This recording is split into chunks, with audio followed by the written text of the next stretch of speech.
Olá pessoal, eu sou a Clara, eu sou historiadora e por aqui a gente fala de filmes, séries, livros, músicas e ciências humanas. Sejam bem-vindos ao meu acervo.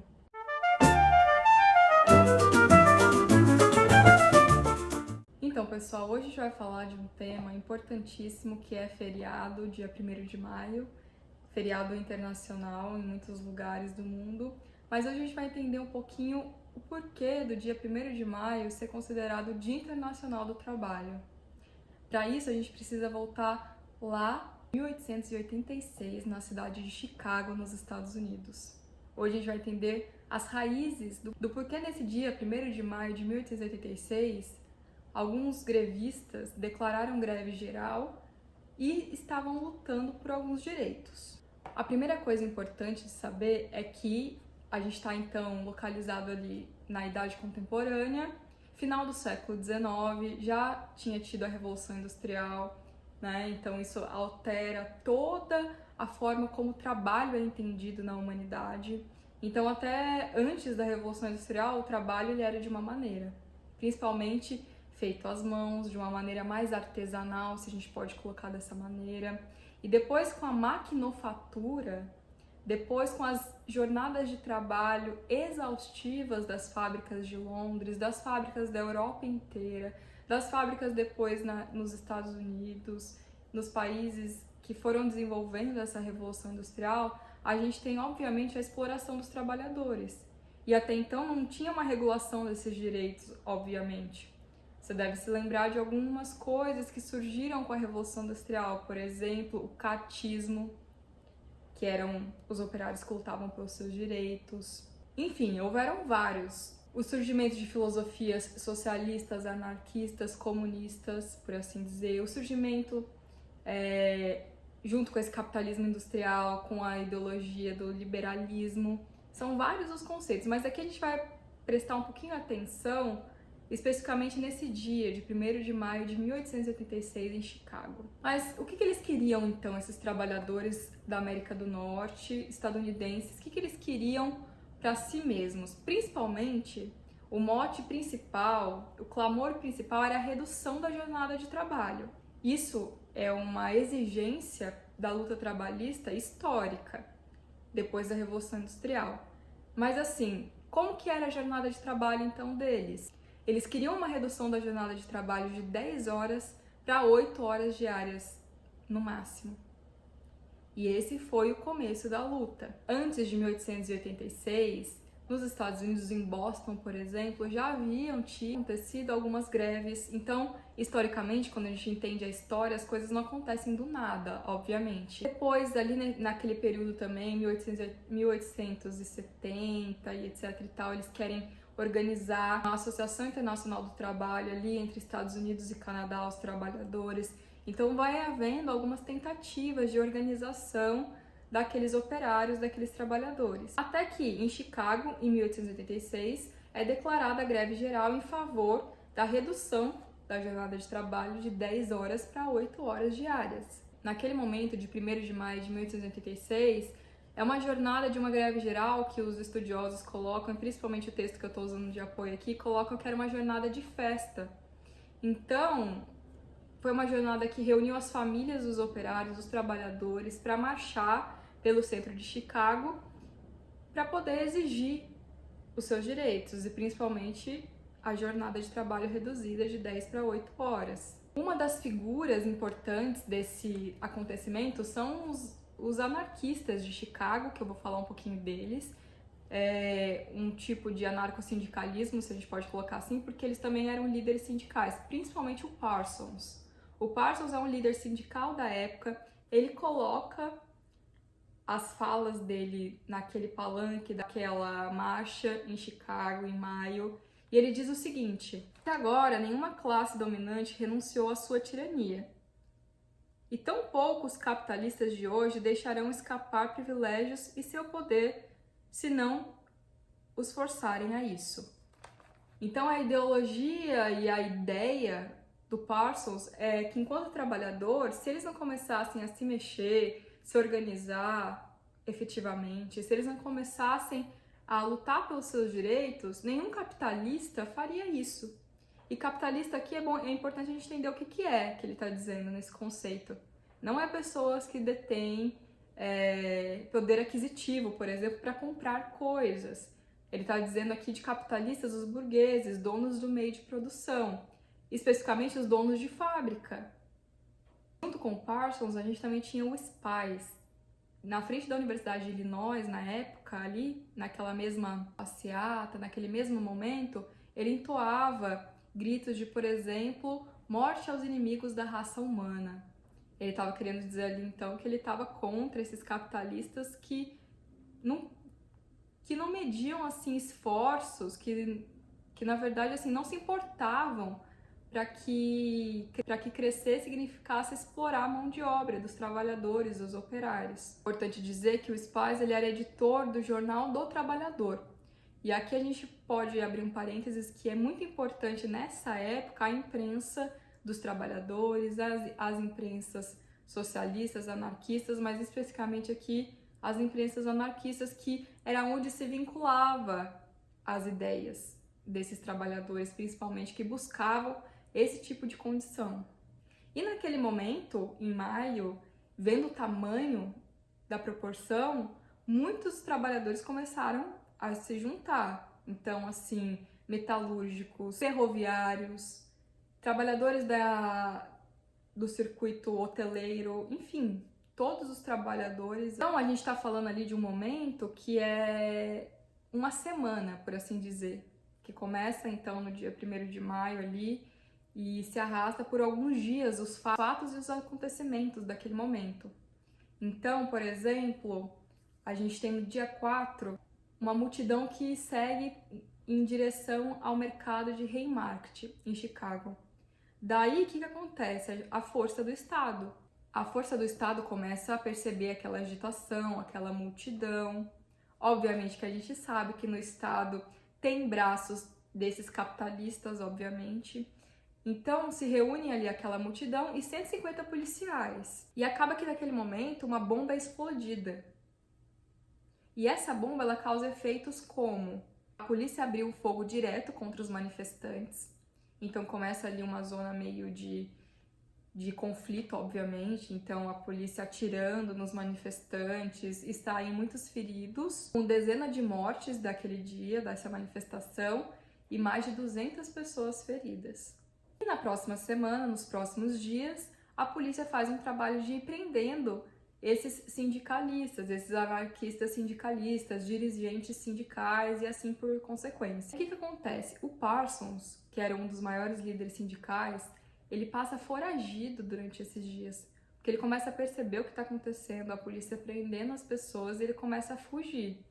Só que o que acontece? Quando ele sabe do julgamento, de que os seus companheiros, seus colegas, seus irmãos ali de luta vão para o tribunal para serem julgados, ele volta todo o caminho que ele já tinha fugido e se apresenta no tribunal para também ficar do lado dos seus companheiros ali.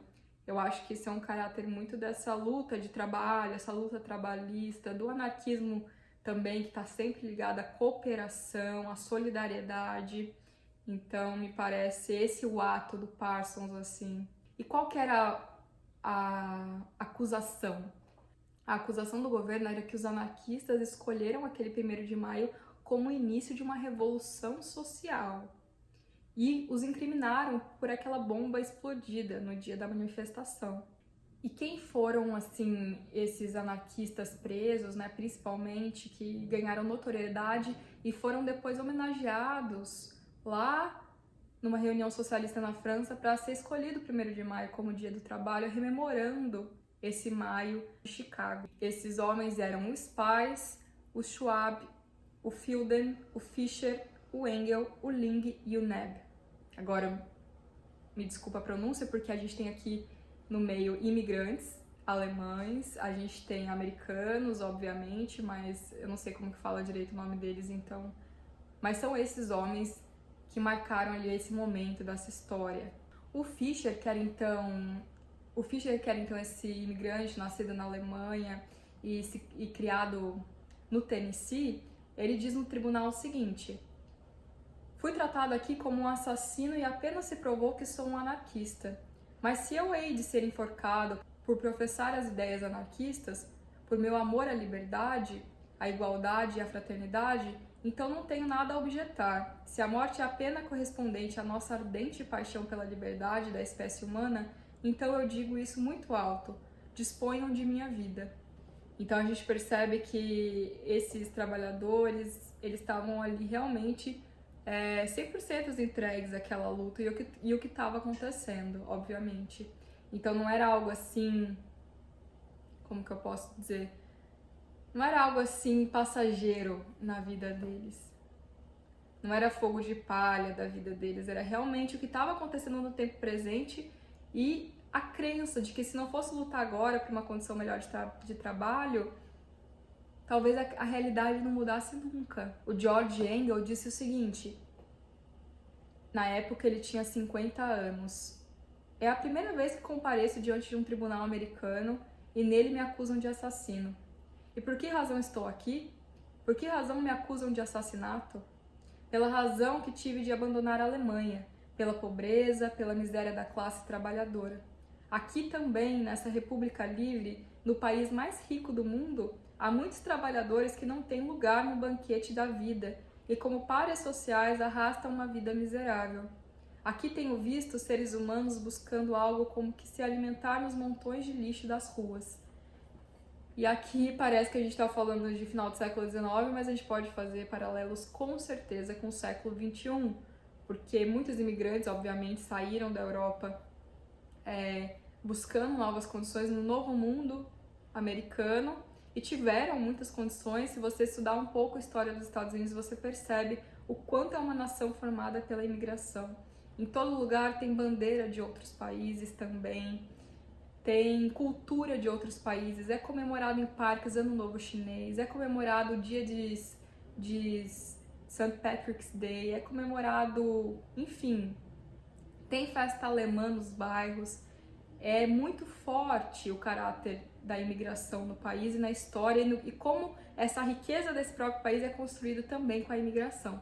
Mas aqui o Schwab está falando exatamente isso. Eu vim aqui com o sonho de prosperar no trabalho, mas estou vendo que estou sendo acusado e ao mesmo tempo vendo uma realidade de uma república que se diz livre, mas ao mesmo tempo muitos não têm lugar nesse banquete da vida. É muito interessante esses discursos desses dias, porque são fontes da história. A gente está olhando para depoimentos de 1886, 1887, final do século XIX mesmo. E são muito importantes para a gente entender aquele período, para a gente poder, de alguma maneira, pegar uma lupa e se transportar um pouquinho para aquele passado. Daí, qual que é a sentença desses homens de Chicago, desses anarquistas, sindicalistas, enfim? A gente tem como sentença, primeiro, o Oscar Niebuhr, que foi condenado a 15 anos de prisão, e depois a gente tem todos os outros condenados à forca. Então, a pena de morte pelo estado de Illinois, pela justiça da época. Isso é muito sintomático do porquê que os condenam à morte, porquê que é acusada aquelas ideias, porquê que aquelas ideias são vistas como perigosas. Porque você mudar a jornada de trabalho é você mexer no lucro direto dos capitalistas, é você mexer com a contratação de pessoas. Então, se você quer ter mais trabalho, você quer ter mais lucro, você precisa então contratar mais pessoas, não explorar a mesma pessoa por mais horas. Então, tudo isso gera custo para os donos de fábrica. É obviamente que muitos, durante muito tempo, não queriam mexer nessas estruturas. Então a gente tem como sintoma daquela época esses homens que foram condenados à morte. Pouco antes do dia da execução de todos os presos ali e tal, eles são condenados, é revista a pena deles pelo processo e eles são sentenciados com uma prisão perpétua. Então eles não são mais condenados à morte, mas uma prisão para a vida inteira. Só que 7 anos depois desse outro exame do processo e tudo mais, o novo governador do estado de Illinois, ele manda rever esses processos e os dois que estavam com a prisão perpétua, eles são absolvidos dos crimes e do que eles foram acusados. As pesquisas feitas e os juristas que reviram todo o processo e tal, declaram eles absolvidos e que eles não tinham nada a ver com aquela bomba que tinha explodido anos atrás ali, agora em Chicago naquele momento, no mercado de Haymarket. Então acontece que os outros são sim mandados à forca. Isso eu tô falando anos depois dos que foram condenados à prisão perpétua, né? Os outros que foram ainda no final do 19 ali, entre 1886 e 70, o dia que eles foram mortos é considerado a Sexta-feira Negra. Então eles foram para a forca e alguns foram destemidos, alguns gritando viva a anarquia. O Spies, que é um deles, ainda disse: chegará um tempo em que o nosso silêncio será mais poderoso do que as vozes que hoje estrangulam. Então, o que a gente pode entender desse trecho também? Que o Spies está falando de uma luta futura, presente e futura também. Que o que ele está plantando, talvez naquele momento, o que está acontecendo com ele, seja algo para que no futuro as pessoas falem. E de alguma maneira ele estava certo, porque hoje em dia é feriado internacional, existe o Dia Internacional do Trabalho, 1º de maio. Então, é um dia importante que os trabalhadores, não só pelo feriado, não só por não trabalhar no dia do trabalho, mas porque existe esse caráter histórico, existe esse o porquê do dia. E principalmente para todos os trabalhadores valorizarem os seus direitos, as suas lutas e coisa e tal. Então é isso, pessoal. Hoje a nossa aula, o nosso vídeo foi esse, o tema, o Dia Internacional do Trabalho. Se você gostou, por favor, se inscreva, curta esse vídeo, compartilhe, comente alguma coisa do que você mais gostou, do que você já estudou a respeito, enfim. E é isso e até mais. E eu vou deixar aqui também a bibliografia do vídeo, eu sempre deixo, para vocês poderem ver ali os textos lidos para poder fazer esse vídeo. Se quiser ler também mais, se aprofundar mais, é sempre bom também.